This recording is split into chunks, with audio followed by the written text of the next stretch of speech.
Halo teman-teman, kembali lagi di channel Ayo Ngulik. Di video sebelumnya kita sudah belajar mengenai apa itu data numerik. Nah, kali ini saya akan coba mengulik atau mengeksplor lebih lanjut operator aritmatika yang dapat kita gunakan pada data numerik di pemrograman Python. Oke, jadi inilah operator-operator aritmatika yang bisa kita gunakan di bahasa pemrograman Python, seperti penjumlahan, pengurangan, perkalian, dan pembagian. Mungkin teman-teman juga sudah familiar dengan simbol-simbol ini karena biasa menggunakannya mungkin di kalkulator atau mungkin di Microsoft Excel atau mungkin di aplikasi lain.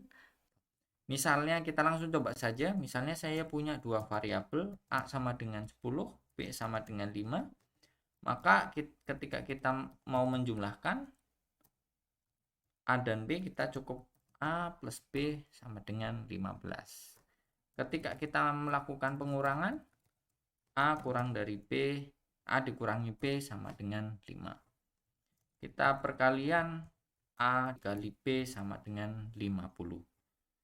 A dibagi B, ini pembagian, A dibagi B menjadi 2,0.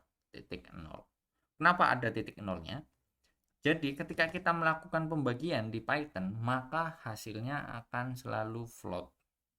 Ya, ini perlu diingat, jadi akan menjadi float. Meskipun di awal kita mempunyai dua buah bilangan yang merupakan bilangan bulat atau integer. Ya, hasilnya akan float seperti ini. Oke. Misalnya saya coba lagi yang lain, 8 dibagi 4 atau 8 dibagi 3. Maka hasilnya 2,66 sekian. Itu kita bisa cek, misalnya A per B tadi ya, tipenya adalah float. Kemudian operator yang berikutnya adalah sisa pembagian, atau orang sering menyebutnya juga sebagai modulo. Jadi apa itu sisa pembagian? Mungkin ada teman-teman yang jarang pakai atau mungkin baru pernah dengar. Jadi ketika saya melakukan A modulo B, maka dia hasilnya adalah 0. Jadi untuk memahami modulo itu sebenarnya apa? Jadi seperti ini kira-kira. Misalnya saya punya bilangan 8. Kemudian saya ingin membaginya dengan 3. Maka hasilnya kan 2, kemudian ini 6, dan saya punya sisa 2. Nah, ini adalah hasil dari modulo. Artinya apa? Ini adalah bilangan yang tidak lagi bisa dibagi dengan 3. Kalau misalnya kita lanjutkan, maka dia akan pasti akan menjadi 2, sekian kan. Nah, kita stop sampai di sini. Jadi di sini bilangan bulat, kemudian di sini sisa pembagiannya kita biarkan. Dan ini adalah output dari operasi modulo. Modulo ya. Jadi kira-kira seperti itu. Jadi kalau saya coba 8 di modulo 3, maka dia hasilnya 2. Kenapa yang A modulo B hasilnya 0? Karena 10 ketika kita bagi 5, hasilnya kan pas 2 ya, nggak ada sisa lagi. Jadi maka dia akan hasilnya 0. Oke, itu mudah sekali untuk memahami modulo. Kemudian pangkat. Jadi pangkat ketika misalnya pangkat A, kita menggunakan tanda bintang 2 kali. Kalau 1 kali kan tadi perkalian ya. Kita menggunakan tanda bintang 2 kali. Jadi A pangkat B hasilnya 100.000. 10 dipangkat 5, 100.000. Kemudian ada lagi pembagian ke bawah atau floor division. Ini apa bedanya dengan 8 dengan yang slash 1, pembagian yang slashnya 1? Nah, kita bisa coba. Misalnya 8 di slash, kalau tadi 8 slash 3 hasilnya 2,6 kan. Kalau 8 slashnya 2 kali, maka dia hasilnya 2. Artinya dia akan membulatkan nilai ini ke bawah. Oke? Atau misalnya saya coba 9 dibagi 2. Maka dia hasilnya 4. Oke? Kira-kira seperti itu teman-teman.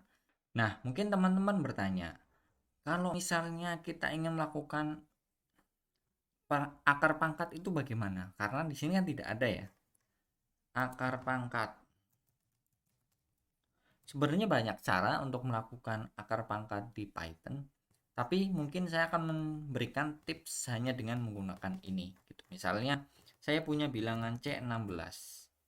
16 ini kan kalau kita akar 2 itu kan 4, karena 4 kali 4 atau 4 kali pangkat 2 itu hasilnya 16. Maka kalau kita mau melakukan akar pangkat, kita bisa menggunakan cara seperti ini. C kita menggunakan pangkat bintang 2 kali, kemudian 1 mau diakar berapa? 1/2, berarti maksudnya akar 2 dari 16, maka hasilnya adalah 4. Kalau kita misalnya punya angka 27 ya, 27 mau kita akar pangkat 3, 1 berarti ininya bukan 2 lagi tapi 3, maka dia hasilnya 3. Jadi gitu kira-kira teman-teman tips mudahnya untuk melakukan akar pangkat dengan operator yang ada di sini. Nah, hal lain yang perlu kita perhatikan ketika menggunakan operator aritmatika adalah urutan dari operasi operator-operator ini. Ini kita juga sama menggunakan prinsip matematika, di mana ketika ada perkalian penjumlahan dalam satu operasi, maka akan didahulukan perkalian dulu. Oke, baru kemudian penjumlahan, pengurangan, dan seterusnya. Misalnya saya punya operasi seperti ini. 1 ditambah 4 ditambah 8 dikali 3 dibagi 2.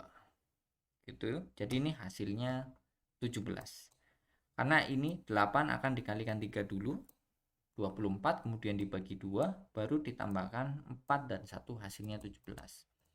Kalau maksud saya ingin menambahkan 4 tambah 8 kali 3 dulu, kita bisa menggunakan tanda kurung seperti ini.